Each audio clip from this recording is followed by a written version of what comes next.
안녕하세요. 승리한 상가족 여러분 그리고 강성성경연구원 여러분, 오늘은 디모데후서 4장 1절에서 5절 말씀을 너희는 말씀을 전파하라 라는 제목으로 함께 말씀을 나누도록 하겠습니다. 우리는 결국은 그리스도인들이란 것은 바로 말세를 기다리는, 또 예수 그리스도의 오심을 기다리는 삶을 살 수밖에 없습니다. 우리는 그때에 대한 소망을 가졌고, 그때에 대한 믿음을 가졌고, 그때에 대한 사명을 가졌습니다. 그것을 지금 1절 말씀에서 우리에게 다시 한번 정리해서 얘기해주고 있습니다. 하나님 앞과, 우리는 지금 누구 앞에서 일하는 모습을 살아야 하냐면 하나님 앞에서 일하는 모습으로 살아야 된다는 것입니다. 그리고 두 번째는 살아있는 자와 죽은 자를 심판하실 그리스도 예수 앞에서 사는 삶을 산다는 것입니다. 그래서 우리가 하나님 앞과 예수 그리스도께서는 살아있는 자와 죽은 자를 심판하실, 바로 우리가 사도의 진경을 통해서 고백하는 그 예수님 앞에 그가 나타나실 때를 바라보며 살아요. 그리고 그의 나라를 위해서 산다는 것입니다. 그래서 하나님 앞과 살아있는 자와 죽은 자를 심판하실 예수 그리스도, 그가 나타나실 것과 그의 나라, 그의 나타날 때를 소망하면서 그의 나라의 선포를 위해서 우리가 사는 삶을 살아요. 그런 우리에게 어미 명령, 반드시 우리가 지켜야 될 사명이 있다는 것입니다. 그리스도인들은 이곳에서 벗어나지 않습니다. 우리는 하나님의 은혜 안에 있어요. 하나님께서 우리를 구원해 주신 은혜 안에 있고, 그 은혜 안에서 우리가 바라봐야 되는 하나님 나라를 소유하고 있습니다. 그 나라를 바라보면서 살고, 그 안에서 우리는 무엇을 가지고 있냐면 사명을 가지고 있어요. 그 사명이 무엇이냐면 바로 2절입니다. 너는 말씀을 전파하라. 우리가 가지고 있는 가장 핵심적인 사명, 우리 모두가 힘써야 될 사명은 무엇이냐면 바로 예수 그리스도의 복음의 말씀을 전하는 것입니다. 우리가 어제 말씀을 통해서 성경이 무엇인지를 봤어요. 그리고 은혜의 방편으로서 성경이 우리가 무엇인지 가르쳐야 되는지도 봤습니다. 그것은 바로 성경이 하나님의 말씀이고, 신앙의 교과서고, 천국 가는 안내서고, 최후 심판의 기준서로서 우리에게 주셨고, 이 말씀을 통해서 우리가 예수 그리스도의 복음을 배우고 하나님의 구속사를 배우고 우리가 가져야 될 사명이 무엇인지를 알게 돼요. 그래서 이 말씀을 전파하는 것이 하나님의 뜻 안에서 사는 것이고, 하나님의 역사 안에서 사는 것이고, 하나님의 영광을 위해서 사는 모습이 된다는 것입니다. 그래서 가장 핵심적인 것은 무엇이다? 바로 말씀을 전파하라라는 것입니다. 근데 이 말씀을 전할 때 우리가 때로는 우리 생각의 기준으로 이런 환경이 되어야지 말씀을 전할 수 있어 라고 얘기하는 경우가 있습니다. 저 같은 경우도 이렇게 말씀을 승리하는 삶을 교재로 만들고, 이 교재로 서로 우리가 함께 공부하고 연구하고, 모르는 부분 서로 묻고 대답해 주면서 정말 초등학교생부터 시작해서 작년에 이르기까지 이렇게 말씀을 계속 꾸준히 나누는 삶을 살고 있어요. 그럼에도 불구하고 때로는 이런 것이 정말 하기 힘든 환경이 어딜까라고 생각할 때, 정말 시골 교회나 어르신들이 많이 계신 교회에서는 많은 목사님들이 이렇게 말씀을 전파하는 일, 말씀을 가지고 교육하는 일, 말씀으로 이끄는 일이 정말 어린 아이들이나 젊은 사람들이 많은 교회보다는 솔직히 하기 힘들다는 의견을 굉장히 많이 냅니다. 제가 볼 때도 그렇고, 만약에 저에게도 그런 사역제를 주신다면 나는 어떻게 할 것인가 라고 했을 때 참 여러 가지 생각이 떠오르게 되죠. 내가 그때 무엇을 위해서 수고해야 될까? 정말 이 말씀을 위해서 수고하고 말씀을 열심히 전하는 삶을 살아야 되는데 그것이 과연 가능할까라고 얘기했는데, 사실 오늘 2절 말씀에서는 뭐라고 얘기하냐면 때를 얻든지 못 얻든지 어떻게 해라? 항상 힘쓰라. 우리가 이것이 돼야지 우리가 이것을 할 수 있고, 이것이 없으면 할 수 없습니다 라고 얘기해서 이것이 갖추어질 때까지 우리가 어떤 이것을 유보시키거나 미뤄두는 것이 아니라 어떤지 못 얻든지 항상 힘쓰라는 거예요. 중요한 거는 우리가 말씀 전파하는 것이 우리에게 가장 중요한 사명이다라는 것을 알리는 것 또한 우리가 복음의 사명 중에 하나라는 거예요. 이것은 우선 알아야 된다는 거예요. 때로는 신앙생활 하는 것이 이 말씀하고 전혀 연결점을 잡지 못하는, 어떤 접점을 잡지 못하는 삶으로 우리가 퍼져나갈 때도 있어요. 이것은 단순히 이 시골교회나 뭐 이렇게 환경이, 우리가 교육적인 환경이 낙후됐다는 교회에서만 나타나는 문제는 아닙니다. 우리가 큰 교회나 여러 가지 사회활동을 많이 하다 보면은 필연적으로 무슨 시간을 줄이냐면 이 말씀을 배우고 가르치는 시간을 계속적으로 줄여나가는 것을 실질적으로 보게 돼요. 때로는 예배 시간도 줄여요. 그러나 이것은 우리가 바른 방향이 아니라는 것입니다. 우리는 항상 핵심에, 우리의 삶의 중심에, 우리가 신앙생활 중심에 하나님의 은혜를 받았다는 그 삶에서의 가장 중요한 사명의 중심에 무엇을 두어야 되냐면 바로 말씀을 전파하는 것을 두어야 된다는 것입니다. 그리고 항상 힘쓰라 그랬어요. 항상 힘쓰라. 자, 항상 힘쓰라는 것은, 이것은 각각의 연령에 따라서, 각각의 상황에 따라서, 각각의 시대에 따라서, 대상에 따라서 이 말씀을 전하는 방법은 다양화돼야 된다는 것입니다. 우리는 연구를 해야 돼요. 연구해서 가장 잘 먹일 수 있도록 우리가 끊임없이 이 부분에 대해서 수고해야 된다는 것입니다. 그래서 이 수고의 모습이 어떻게 드러나냐면 범사의 오래 참음과 포기하지 말라는 거예요. 포기해서는 안 된다는 거예요. 오래 참음으로 계속해서 가르쳐야 된다는 것입니다. 이 가르치는 거 우리가 손에서 놔서는 안 돼요. 근데 이 가르치는 것이 바로 세 가지 과정을 통해서 우리에게 나타나는데, 첫 번째는 경책하는 거예요. 잘못된 것을 고쳐주는 것입니다. 우리의 기준이 되었던 것을 하나님의 기준으로 바꿔주는 거예요.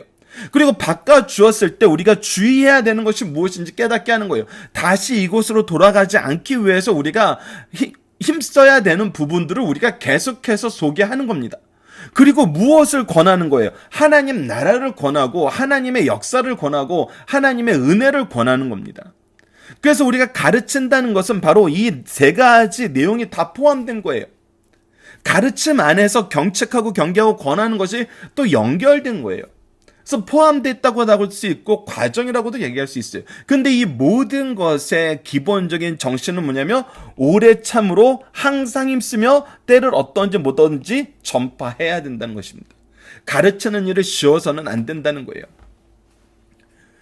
여러분들, 사실 우리가 많은 젊은 사람들하고 교육을 한다 그래도 우리가 새벽 예배나 이 말씀을 전할 때 정말 전혀 교육하고 관계없어 보이고, 교육에는 정말 이것은 뭐 환경적인 상황이니까 어려서 교육의 기회를 전혀 받지 못했던 권사님이나 많은 어르신들이 오히려 말씀은 더 순수하고 더 열정적으로 받아들이는 것은 사실 교회 안에서도 계속 경험이 되는 거예요. 그래서 나이에 따라서 우리가 말씀을 전할 수 있다, 전할 수 없다, 이거는 달라요. 오히려 어떤 부분이 있냐면, 우리가 오랫동안 말씀 밖에 생활을 하게 되었을 때는 오히려 말씀으로 다가오는 삶이 그만큼 어려워요. 우리가 뭐 서양 속담에도 있듯이 올독은 새로운 이 뉴트릭을 배우기 힘들다라는 그런, 그 오래된 개는 새로운 기술을 배우기 어렵다는 그런 내용이 있던 것처럼, 우리가 상황이 바뀌는 그런 삶을 사는데 오히려 오랫동안 내 생활의 패턴이 정형화되었던 분들에게는 어려운 것이 사실이에요.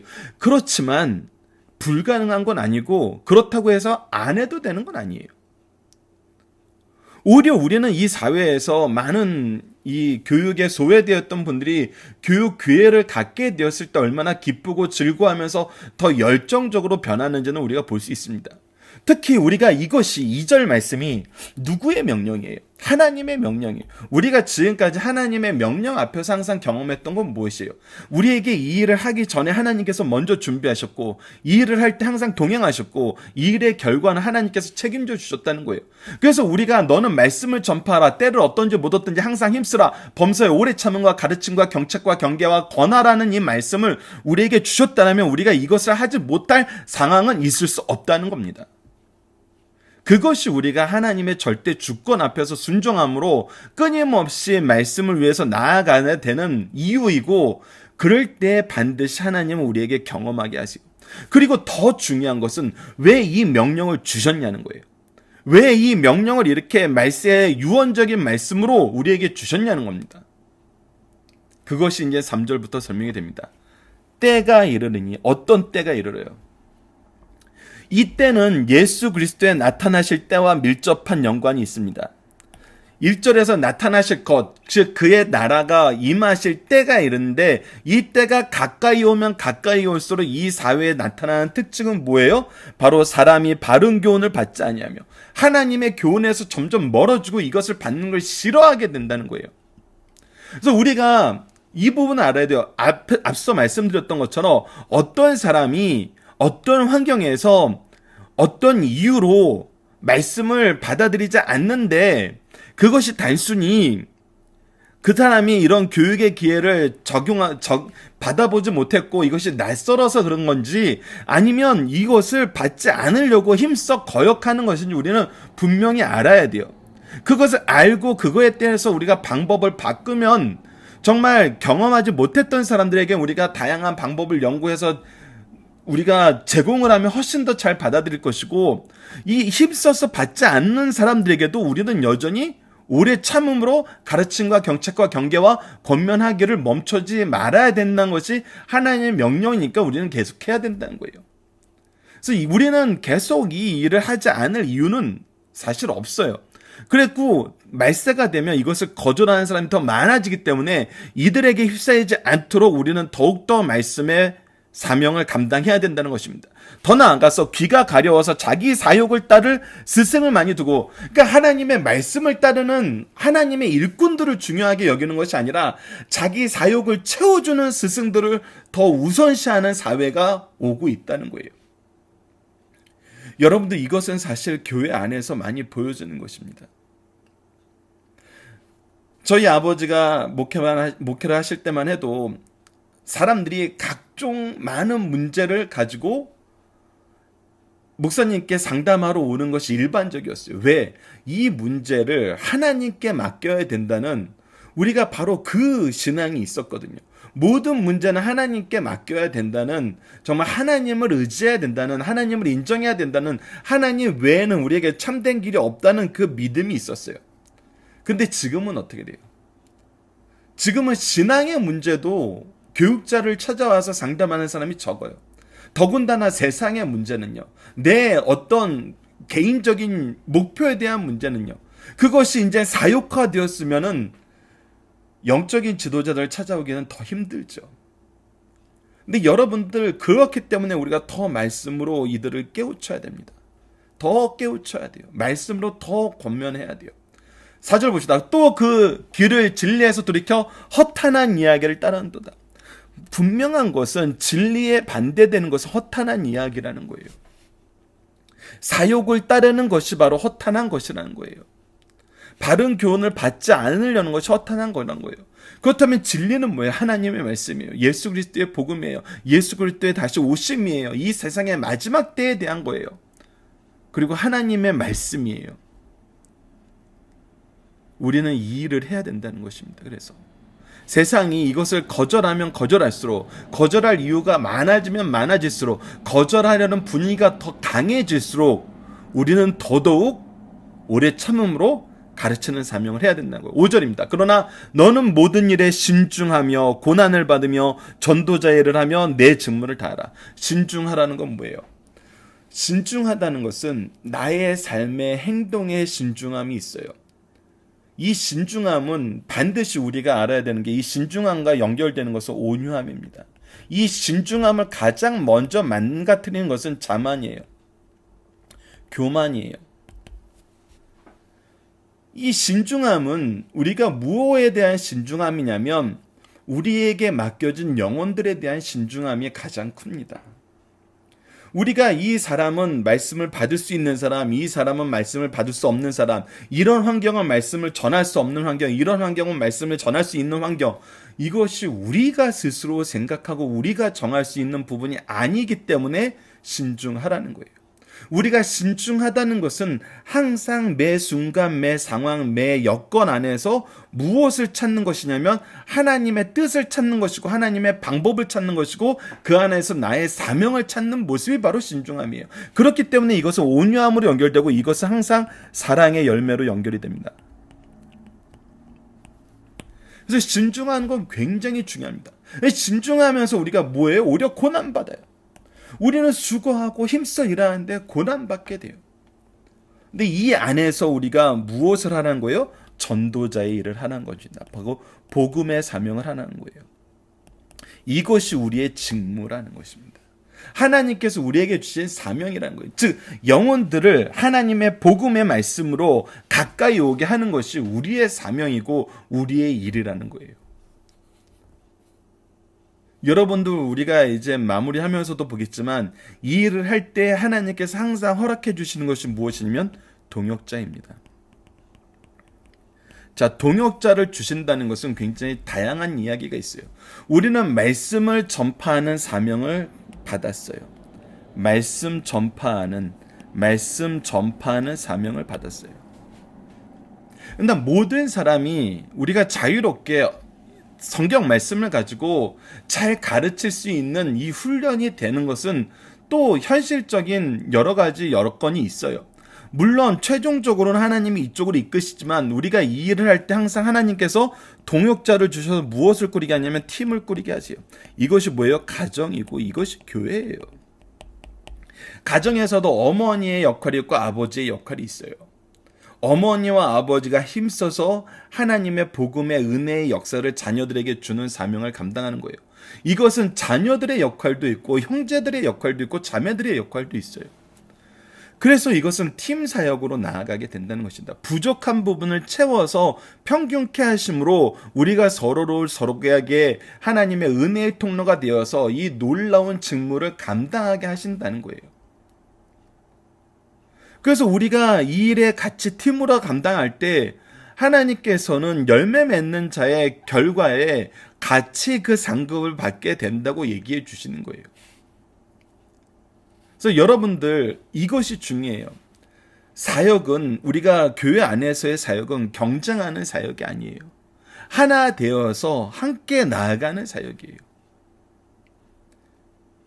이 부분에 대한 우리가 이해가 있어야 돼요. 교회는 경쟁하는 것이 아니라 팀이 되어서 우리에게 맡겨진 직무를 다하는 곳이다. 그래서 가장 중요한 것이 질서이고 가장 중요한 것이 바로 복음의 열매라는 거예요. 항상 이것을 우리가 일할 때는 질서를 우리가 잘 지켜야 되고 결과로서는 복음의 열매에 포커스를 둬야 된다는 것입니다. 이것을 우리가 기억하면서 우리는 지금 누구와 함께 이 복음의 사명을 감당하고 있는지, 누구를 나에게 어떤 영혼을 맡겨서 쭉 누구를 위해서 이 복음의 사명을 하게 하시는지, 우리가 누구를 위해서라고 할 땐 전제 조건 하나님의 영광을 위해서는 다 동의를 하지만 우리가 은혜를 받은 대로 우리를 통해서 은혜를 전하려 하시는 하나님은 우리에게 맡긴 영혼이 있기 때문에 우리가 본질적으로 보게 되는 것은 바로 그들의 영혼, 어떤 영혼을 나에게 맡기셨냐는 거예요. 그들을 위해서 우리는 때를 얻든지 못 얻든지 항상 힘쓰면서 범사에 오래 참음으로 가르치는, 이 연구도 하고 가르치기도 하고 후속적으로 경계와 경책과 권면도 하는 것입니다. 이것을 잘 이루는 그런 교회, 그런 가정이 되었으면 합니다. 자, 본문 묵상하기를 보도록 하겠습니다. 성도가 마지막 때까지 지켜야 될 사명은 무엇입니까? 말씀을 전파하는 것입니다. 말씀을 전파하는 것. 그때까지 그의 나라가 오실 때까지, 나타나실 때가 올 때까지 우리는 말씀을 전파하는 것입니다. 우리는 왜 시간이 갈수록 더욱 말씀의 교훈에 집중해야 됩니까? 때가 악하여지기 때문이에요. 때가 이르니 사람들이 바른 교훈을 받지 아니하고 자기 사욕을 따르는 스승을 많이 두고 허탄한 이야기를 따르는 일이 더 많아지기 때문에 우리는 이럴수록 더욱더 말씀을 더 열심히, 더 확실하게, 더 그들이 잘 이해할 수 있도록 열심히 연구해서 가르쳐야 되는 것입니다. 사실 강성성경연구원이 하는 일이 바로 이거거든요. 영화서부터 시작해서 작년에 이르기까지 이 구속사에 대해서 어떻게 해야 더 잘 가르칠 수 있을까? 이 성경 말씀이 중요하다는 걸 어떻게 잘 전달할 수 있을까? 말씀을 꾸준히 보게 만드는데 말씀으로 내 삶을 변화시키고 하나님의 뜻과 은혜로 이끄심을 받는데 어떻게 해야지 더 잘 될까? 이것을 연구하는 곳인 거거든요. 그래서 우리는 더더욱 이 일에 집중해야 됩니다. 그래서 모든 일에 신중하고 고난받으며 전도자 일을 하며 우리의 직무를 다하라는 명령을 주고 계시는 것입니다. 자, 본문의 중심선을 봅시다. 바울은 디모데에게 다음과 같이 강하게 권면하고 있습니다. 첫 번째 1절에서 5절은 지금까지 나를 충성스럽게 따랐으니 끝까지 전도자의 사명을 충성스럽게 따르라라고 얘기하고 있어요. 주님의 재림과 심판을 두고 말씀을 전파하라고 엄히 명령하고 있는 것입니다. 6절에서 8절은 나의 떠날 시간이 가까웠다라고 얘기하면서 자신의 죽음이 임박함을 알리면서 선한 싸움을 싸우고 달려갈 길을 자신과 같이 마치라고 장엄하고 엄숙한 분위기 속에서 권면하고 있습니다. 9절에서 15절은 너는 어서 속히 내게 오라고 얘기하면서 하늘 영광을 전망하던 사도는 갑자기 디모데를 빨리 오라고 부탁한 후 그 주변 인물들에 대해서 논평합니다. 이때 바울은 개인 감정으로 인물을 평가하기보다는 그리스도 중심으로 전도자의 표준으로 평가를 하고 있어요. 그리고 16절에서 18절은 주께서 나를 모든 악한 일에서 건져내시고 라고 얘기하면서 바울 사도는 어려운 환경 속에서도 주께서 자기를 어떻게 도우신지를 간증하면서 영광을 돌립니다. 마지막 19절로 22절에서는 은혜가 너희와 함께 있을지어다 라고 얘기하면서 작별 인사와 축도로 서신서를 마무리합니다. 자, 오늘 본문의 중심상에서 첫 번째, 말씀 전파하는 일은 가장 시급하고도 귀중한 일이란 것입니다. 주께서 우리를 위하여 십자가상에서 구원을 성취하시고 다 이루었다고 선포하셨어요. 이 구원은 다 이루어졌어요. 그리고 이 이루어진 구원에 대해서 우리에게 선포해야 될 사명을 주셨다는 거예요. 그 결과 택한 백성이 우리는 구원의 은혜를 받게 되었습니다. 우리의 구원자이신 예수님은 산자와 죽은 자를 심판으로 다시 오십니다. 이것이 이제 우리가 앞으로 바라봐야 될 그때예요. 바울 사도는 주의 나타나심, 재림을 두고 엄히 명령하기를 말씀을 전파하라고 하였습니다. 성도에게 말씀을 전하는 일이 가장 급하고 귀한 일임을 가르쳐주고 있습니다. 두 번째, 신령한 일에 열심히 함으로 허탄한 유혹을 물리치라는 것입니다. 주께 부르심을 입은 성도와 사역자들은 자신이 하고 있는 신령한 일을 열심히 하며 지속적으로 해야 됩니다. 특히 잘못된 이유에 대한 경책, 경계, 권하여서 이 부분에 대해서 돌이킬 수 있도록 도와줘야 돼요. 그 이유는 말세에 모두 어리석은 자가 되어 진리를 따르고 사모하기보다는 허탄한 이야기를 따르는 시대가 되기 때문입니다. 그래서 더 열심히 하라는 거예요. 예전에는 유혹하는 것이 적었어요. 근데 갈수록 유혹이 많아져요. 유혹이 많아지면 많아질수록 우리는 알아야 되는 게 많아져요. 현대 사회에 여러분 우리가 얼마나 힘들게 삽니까? 예전에는 미세먼지에 대해서 몰라도 됐었고 어떤 유전 음식에 대해서 몰라도 됐었고 이 알러지에 대해서 몰라도 됐었고 하지만 요즘에 우리는 이 상황들이 생기면서 얼마나 열심히 우리가 이 부분에 대해서 학습하고 우리 자녀들을 주의 주고 우리가 이 부분에서 벗어나기 위해서 노력해요. 그것과 마찬가지예요. 영적인 것도 우리를 유혹하는 거 허탄한 것들이 너무나 많아요. 그것에 대해서 우리가 경계하고 견책하고 권면하기 위해서는 말씀밖에 없다는 것입니다. 말씀밖에. 그래서 말씀을 연구하는 시간이 더 늘어나야 되고 말씀으로 하나 되는 시간이 더 늘어나야 되고 말씀으로 세상을 조망할 수 있는 정말 확실한 시각이 세계관이 형성되어야 되는데 때로는 우리가 그냥 세상에 자녀들 내버린다는 거예요. 말씀은 정말 단 한 구절도 지어주지 않고 세상에 보내면서 정말 그들이 잘 살 수 있을 거라고 생각한다는 것은 우리에게 맡겨진 사명에 대해서, 사역에 대해서, 직분에 대해서 우리는 너무 불충성한다는 것입니다. 불성실하다는 것입니다. 그래서 말세의 교회와 성도들에게 닥쳐오는 안팎의 시련에 대해서 바르게 대처할 것을 끊임없이 성경을 통해서 우리에게 얘기해주고 있는 것입니다.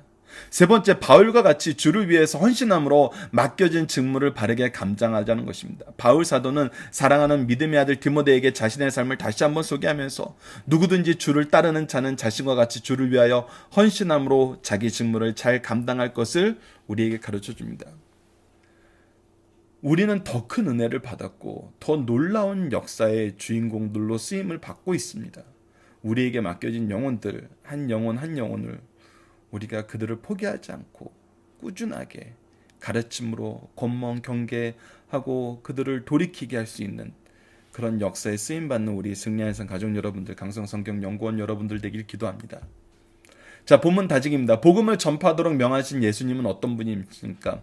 예수님은 산자와 죽은 자를 심판하러 오실 분입니다. 앞으로 오셔서 이 모든 것을 이루시는 왕이십니다. 그리고 이 모든 것을 이루실 정복자로서 이 세상에 오십니다. 이 말씀은 이미 성취된 것입니다. 이 때를 기다리는 것뿐이에요.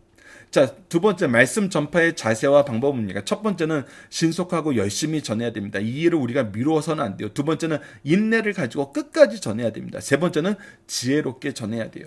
그리고 방법에서는 경책하라, 경계하라, 권면하라.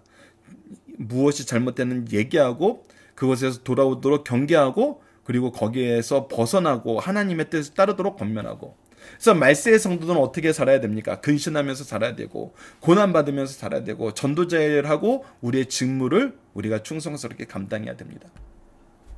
자, 본문 적용입니다. 우리는 어떠한 자세와 방법으로 자녀들과 제자들에게 복음을 전하고 있나요? 자, 봅시다. 우리 삶에 정말 이것이 최우선이 되냐는 거예요. 오늘 본문 말씀에서 이것이 정말 우리에게 가장 우선되고 가장 중요하다고 얘기하는데 우리가 우선 이것을 얼마나 중요하게 여기냐는 거예요. 여러분들 이것을 회복시키는 가장 좋은 방법으로 승리의 삶에 항상 권면하는 방법은 가정 예배입니다. 예배를 통해서 아버지가 어머니가 얼마나 이 예배를 중요시 여기고 예배를 통한 하나님과의 교제의 모습을 우리가 배우고 또 계승하는 것이 우리 가문이, 우리 교회가, 우리 인생이, 우리 개개인이 가장 힘써야 되는 것을 가르쳐 주는 거예요. 그리고 우리가 가르친 말씀, 우리를 통해서 가르치고자 전해주고자 하시는 그 말씀과 축복을 우리가 전하는 삶을 살아야 돼요.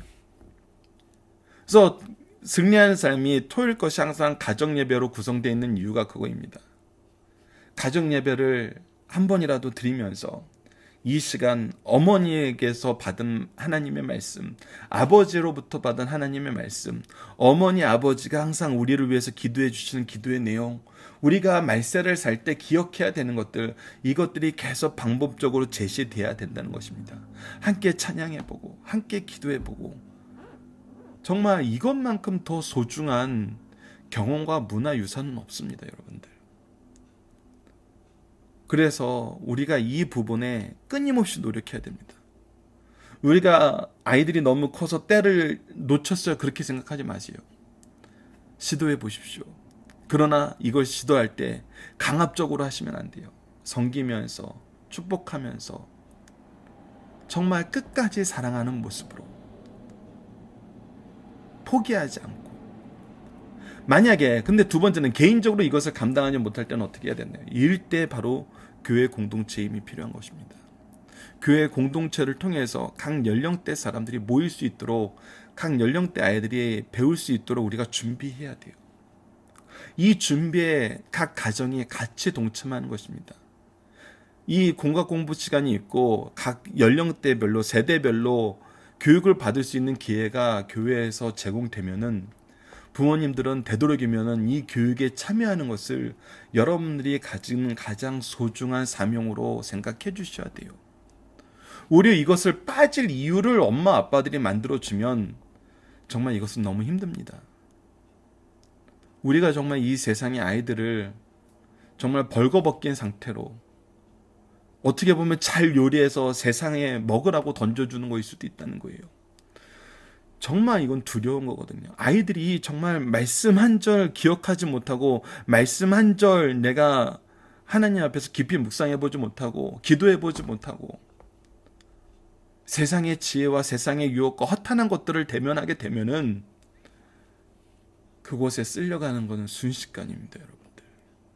그래서 우리에게 주어진 사명을 끝까지 충성스럽게 감당하라고 계속 말씀이 우리에게 전하고 있는 내용이 있는 거 아닙니까? 자, 이번 주 공동 기도 제목을 봅시다. 우리의 가정과 교회가 말씀을 지키고 계승하는 곳, 함께 기도하며 참된 소망을 의지하는 곳, 믿음의 승리와 사랑이 넘치는 곳이 되게 하여 주소서. 그리고 오늘 본문 말씀을 통해서는 하나님, 교회를 통해 하나님이 준비하신 영적 지도자들을 신뢰하게 하여 주시고 그들로부터 끊임없이 말씀을 공급받고 겸손과 감사함으로 말씀을 지속적으로 받아들이며 지혜롭게 받아 가르치는 성도가 되게 하여 주소서. 배운 말씀을 기준으로 항상 삶을 조망할 수 있도록 인도하여 주시고 각자의 위치에서 끊임없이 연구하여 우리에게 주어진 삶을 통해 본을 보이며 살게 하여 주시고 권면하며 함께 나아가는 믿음의 가정과 교회가 되게 하여 주소서라고 기도하는 승리한상 가족 여러분들, 강성성경연구원 여러분들 되길 기도합니다. 감사합니다.